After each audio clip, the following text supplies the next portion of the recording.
Subscribe کرو اور بیل دباؤ۔ السلام علیکم پیارے ساتھیوں، امید ہے کہ آپ سب خیریت سے ہوں گے۔ ایک اور پراسرار اور بھیانک کہانی کے ساتھ آپ کی خدمت میں ہم حاضر ہیں۔ چلے بڑھتے ہیں اس کہانی کی جانب۔ گزارش کرتی ہوں کہ پہلے ہمارے چینل وفا انٹولڈ اسٹوری کو سبسکرائب ضرور کریں اور سبسکرائب کرتے ہی بیل آئیکن کو پریس کر دیا کریں تاکہ آپ کو ہماری اپلوڈ کی جانے والی ویڈیوز کی اپڈیٹس بر وقت ملتی رہیں۔ وہ بہت پرانا اور ویران مکان تھا، تقریباً 20-25 سال پرانا۔ اس کے سامنے برگد کا ایک بہت پرانا درخت تھا جس کی چھالیں بہت لمبی لمبی تھیں، تقریباً زمین تک آ رہی تھیں۔ اسی درخت کی وجہ سے ہر وقت مکان کے ارد گرد سوکھے پیلے پتے پڑے رہتے تھے جس پر چل کر عجیب سی آوازیں پیدا ہوتی۔ محلے کے بچے خوش ہوتے تھے ان آوازوں سے، مگر ایک روز بڑی عجیب بات ہو گئی۔ مسجد کے پیش امام کا سب سے چھوٹا بچہ، جس کی عمر تقریباً 5 سال تھی، وہ ان خشک پتوں پر پاؤں رکھ رکھ کر ان سے پیدا ہونے والی آواز سے خوش ہو رہا تھا۔ اچانک اس نے رونا شروع کر دیا۔ دوسرے بچوں نے رونے کی وجہ جاننا چاہی تو پتہ چلا کہ اس کا الٹا پاؤں پتوں کے اندر زمین میں دھس گیا ہے اور کسی طور پر نکلنے کا نام نہیں لے رہا۔ محلے کے بچے بھاگے بھاگے امام صاحب کو بلا کر لے آئے۔ ان کے آتے ہی زمین نے بچے کو اور اس کے پاؤں کو چھوڑ دیا اور وہ امام صاحب کے سامنے دھب سے گر گیا۔ بے ہوش ہو چکا تھا۔ کئی دن تک وہ پڑا رہا۔ امام صاحب اس کو گھر تو لے آئے تھے، لیکن دن بدن اس کی وہ ٹانگ سوکھتی چلی گئی۔ بالآخر وہ اس ٹانگ سے محروم ہو گیا کیونکہ اس کی ٹانگ نیلی ہو چکی تھی اور سب کا خیال تھا کہ ٹانگ میں پتوں میں سے کسی زہریلے جانور نے، کیڑے نے کاٹ لیا ہے، کیونکہ اتنے سالوں پرانا وہ درخت اور پھر وہاں پر چھوٹے چھوٹے باریک باریک زہریلے کیڑوں کا مسکن تھا۔ ظاہر سی بات ہے بچے وہاں کھیلنے جاتے تھے اور کھیل کھیل میں یہ تمام حشر ہوا۔ کسی کا دماغ گیا ہی نہیں کہ آخر اندر پاؤں گیا تو زمین اسے چھوڑ کیوں نہیں رہی تھی۔ اور ایک اور حیرت انگیز بات، جہاں پر چیٹیاں، جھینگر اور کیڑے مکوڑے موجود تھے، اس جگہ بچے آٹا، چینی اور چاول وغیرہ ڈالتے رہتے تھے۔ بچے خوش ہوتے ہیں چھوٹے چھوٹے کیڑوں کو یا جانوروں کو کھانا کھلا کر، پر یہ بات بھی حیران کن تھی کہ چاہے جتنا بھی اناج ڈالا جائے، اگر تھوڑی دیر بعد وہاں دیکھا جاتا لیکن وہاں ایک دانے کا بھی نام و نشان نہیں ہوتا۔ سیکنڈ میں کوئی کیسے اپنے اتنے سارے دانوں کو لے کر جا سکتا ہے؟ بچے وہاں پر گھنٹوں بیٹھے رہتے کہ دیکھے تو صحیح یہ کیڑے اتنی جلدی اپنا کھانا بلوں میں کیسے لے جاتے ہیں۔ مگر جب تک بچے وہاں رہتے، دانا جو کا تو پڑا رہتا اور جہاں وہ چند لمحوں کے لیے بھی ادھر ادھر ہوتے، دانا غائب۔ اسی مکان کے سیدھی جانب چاچا کا گھر تھا، جبکہ الٹی جانب خالی پلاٹ تھا جہاں کچھ عرصے پہلے تک محلے کے لوگ کچرا ڈالا کرتے تھے، مگر پھر شہری حکومت نے وہاں سے کچرے کا ڈھیر اٹھوا دیا تو بچوں کو کھیلنے کی اچھی جگہ میسر آ گئی، اس لیے وہاں کچرا ڈالنا بند کر دیا گیا۔ محلے کے زیادہ تر افراد ان پڑھ تھے، حتیٰ کہ دین کی بنیادی باتیں بھی چند ہی لوگوں کے علم میں تھی۔ ہر چھوٹے بڑے مسئلے پر پیش امام صاحب کو ہی وہ اپنے سامنے لاتے تھے، ان سے ہی سوالات کرتے تھے۔ اس علاقے میں چھوٹی سی مسجد میں جھاڑو لگانے والے تو بہت تھے، مگر نمازی کوئی نہیں۔ یہ تو وہ لوگ تھے جن کا رشتہ مذہب سے بے شک کچا تھا، مگر عقیدے سے بڑا ہی پکا تھا۔ عقیدے کی اس ڈور نے انہیں مذہب سے مضبوطی سے باندھا ہوا تھا۔ اگر کسی کے پیٹ میں درد بھی ہوتا تو پہلے وہ امام صاحب سے جھڑواتا، پھر ڈاکٹر صاحب کے پاس جاتا۔ عقیدے کی اس برکت نے محلے والوں کو ایک دوسرے کے قریب کر رکھا تھا۔ آپس میں لاکھ دشمنی سہی، مگر گھر میں پٹنے والے بچے کو بھی محلے والے ہی بچانے آ جاتے تھے۔ رؤوف چاچا کے گھر کے ساتھ خالہ کا دروازہ تھا۔ وہ خالہ بیوہ تھیں، ان کے 3 بچے تھے۔ دونوں بیٹیاں جوان تھی، جبکہ سب سے چھوٹا امجد 10 سال کا تھا۔ خالہ نے اپنے گھر میں ہی ایک چھوٹی سی دکان کھولی ہوئی تھی۔ ان کے میکے اور سسرال دونوں طرف سے بھی ان کو خاص مدد مل جاتی تھی۔ خالہ کی بڑی بیٹی بڑی خوبصورت تھی، خاص طور پر اس کا رنگ، اور وہ تھی بھی بڑی سلیقہ مند، اس لیے خالہ کو اس کے رشتے کے سلسلے میں کوئی پریشانی نہیں اٹھانی پڑی۔ ان کے رشتہ داروں میں ہی ساجدہ کا رشتہ طے ہو گیا۔ یہ ساجدہ کا رشتہ طے ہونے کے 15 دن بعد کی بات ہے۔ اسی محلے میں رہنے والی خالہ اپنے بیٹے مقصود کے لیے ان کے پاس پہنچ گئی۔ خالہ نے دروازہ کھولا تو مقصود کے ساتھ کوئی اجنبی بوڑھی عورت تھی۔ خالہ، یہ میرے دوست ریاست کی امی ہیں، آپ سے ملنے آئی ہیں۔ مقصود کے کہنے پر خالہ حیران ہوئی اور انہیں اندر لے آئی۔ بات کرنے پر پتہ چلا کہ وہ ساجدہ کے رشتے کے لیے آئی ہیں۔ جمیلہ خالہ بولی، میری بچی کی تو بات پکی ہو گئی ہے اور اب اگلے مہینے اس کی شادی ہے۔ بڑی بھی مبارکباد دے کر چل دی، مگر خالہ حیران رہی کہ یہ اگلے محلے سے کیسا رشتہ آ گیا، نہ جان نہ پہچان۔ مگر انہیں معلوم نہیں تھا کہ ریاست کا مقصود سے بڑا یارانہ تھا، اس لیے وہ اکثر ان کے محلے میں آتا رہتا تھا۔ اسی آنے جانے میں اس نے ساجدہ کو دیکھ لیا اور تب سے کبھی کبھی اس کا آنا جانا روز کا معمول بن گیا، مگر اس بات کا صرف مقصود کو ہی پتہ تھا۔ مقصود کو جب خالہ کے انکار کا پتہ چلا تو وہ خود بات کرنے پہنچ گیا اور ریاست کی ڈھیروں تعریفیں کر دی، مگر ساجدہ خالہ جو اس کے اصرار پر لحاظ میں نہیں ہو سکتا کہے جا رہی تھی، آخر میں چڑھ کر مقصود کو صاف منع کر دیا اور بیٹی کی شادی کی تیاریوں میں لگ گئی۔ جو شادی کے دن قریب آ رہے تھے، محلے کے سارے ہی گھروں میں تیاریاں بھی بڑھتی جا رہی تھی۔ یہ ان کے محلے میں کسی بچی کی پہلی شادی تھی۔ خالہ نے بھی محلے والوں کو رشتہ داروں کی طرح ہر کام میں شریک کر رکھا تھا۔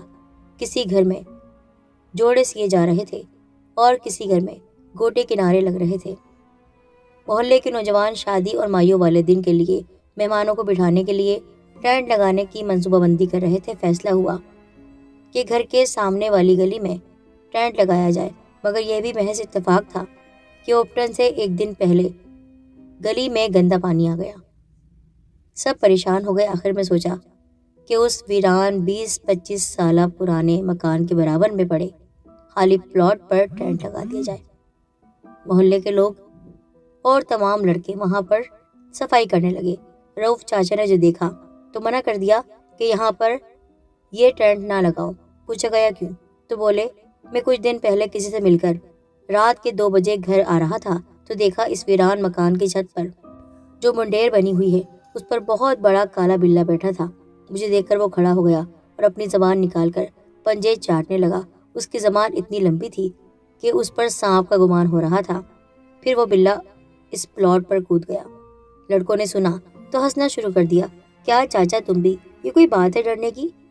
ہوگا کوئی بلّا، اتنے سارے بلے ہوتے ہیں تو کیا ہر ایک کو ہم جن ہی سمجھیں؟ پر رات کا اندھیرا تھا، سائے کی وجہ سے زوال لمبی نظر آ رہی ہوگی اور یہ گھر کب سے ویران پڑا ہے، ہم نے تو آج تک یہاں کچھ نہیں دیکھا، اور ویسے بھی مجبوری ہے، پوری گلی گندی ہو رہی ہے، ہم ٹینٹ تو اسی خالی پلاٹ پر لگائیں گے۔ بہرحال لڑکوں نے ان کی بات نہیں سنی اور وہاں پر ٹینٹ لگا دیا گیا۔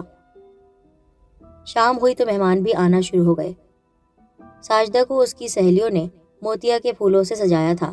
زر جوڑے میں موتیا کے پھولوں سے سجی ساجدہ بہت پیاری لگ رہی تھی۔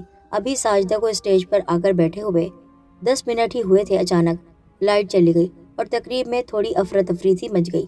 اچانک ہی ساجدہ کی خوفناک چیخ سنائی دی اور پھر فوراً ہی لائٹ بھی آ گئی۔ کسی کے سمجھ میں نہیں آ رہا تھا یہ کیا ہوا ہے۔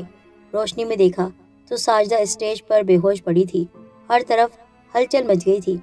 اسے ہوش میں لانے کی ساری تدبیریں آزمائی گئیں مگر سب بیکار ہو گئیں۔ اچانک مقصود خالہ کے پاس آ کر بولا، خالہ، ساجدہ کو فوراً ہاسپٹل لے چلو۔ ساجدہ خالہ تو پہلے ہی بدحواس ہو رہی تھی، فوراً بولی چلو۔ مقصود نے ریاست سے کہا، اپنا رکشہ لے کر آؤ۔ خالہ، تم امجد کو تو بتا دو کہ ہم سٹی ہاسپٹل جا رہے ہیں، وہ دیکھو سامنے کھڑا ہے۔ مقصود نے ساجدہ خالہ کے بیٹے کی طرف اشارہ کیا۔ خالہ جلدی سے اتر کر اس کے پاس دوڑی۔ وہ تو بھول ہی گئی تھی کہ وہ دونوں تو شیطان ہیں اور وہ اس رکشے کو لے کر وہاں سے یہ جا وہ جا۔ دراصل ان کے وہم و گمان میں ہی نہیں تھا کہ مقصود اور ریاست نے اس نازک صورتحال میں کیسا شیطانی منصوبہ بنا لیا۔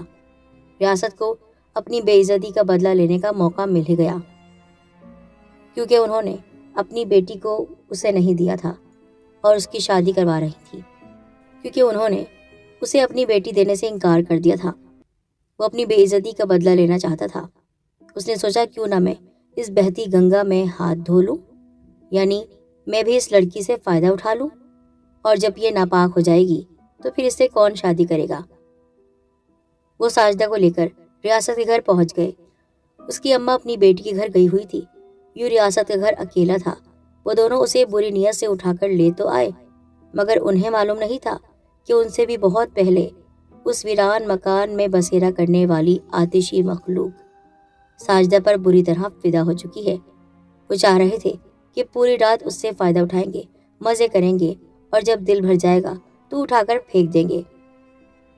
لیکن وہ جنات جو اس پر عاشق ہو گئے تھے، ساجدہ جس کو دیکھ کر چیخ مار کر بے ہوش ہو گئی تھی، وہ آتشی مخلوق بھی انہی کی طرح شیطان صفت تھی۔ پھر بھلا وہ ساجدہ کو ان کے حوالے کیسے ہونے دیتی؟ ریاست کے گھر پہنچتے ہی ساجدہ کو ہوش آ گیا تھا، اور ریاست نے جو ہی اس کے قریب بڑھنا چاہا، وہ غصے سے کھڑی ہو گئی۔ اس کی آواز بھی بدل گئی۔ اس نے ریاست کو دونوں ہاتھوں سے اٹھا کر پھینک دیا، جس سے اس کا سیدھا ہاتھ ٹوٹ کر لٹک گیا۔ یہی نہیں بلکہ اس کے گھر ایک بلی پلی ہوئی تھی۔ ساجدہ کے ہوش میں آتے ہی بلی نے پورے کمرے میں چیختے ہوئے دوڑنا شروع کر دیا، مگر چونکہ دروازہ بند تھا اس لیے وہ باہر نہ جا سکی۔ ساجدہ نے ایک جست میں بلی کو پکڑا اور اس کی گردن چبا گئی۔ بلی کا سارا خون اس نے اپنی زبان سے چاٹا، اور جو خون زمین پر گرا تھا اسے کھڑے کھڑے زبان نکال کر چاٹ گئی۔ اس کی اتنی لمبی زبان دیکھ کر مقصود بے ہوش ہو گیا۔ اتنے میں محلے والے بھی پہنچ گئے تھے۔ وہ رقیہ کو لے کر گھر آ گئے، اور لڑکوں نے مقصود اور ریاست کو بہت مارا۔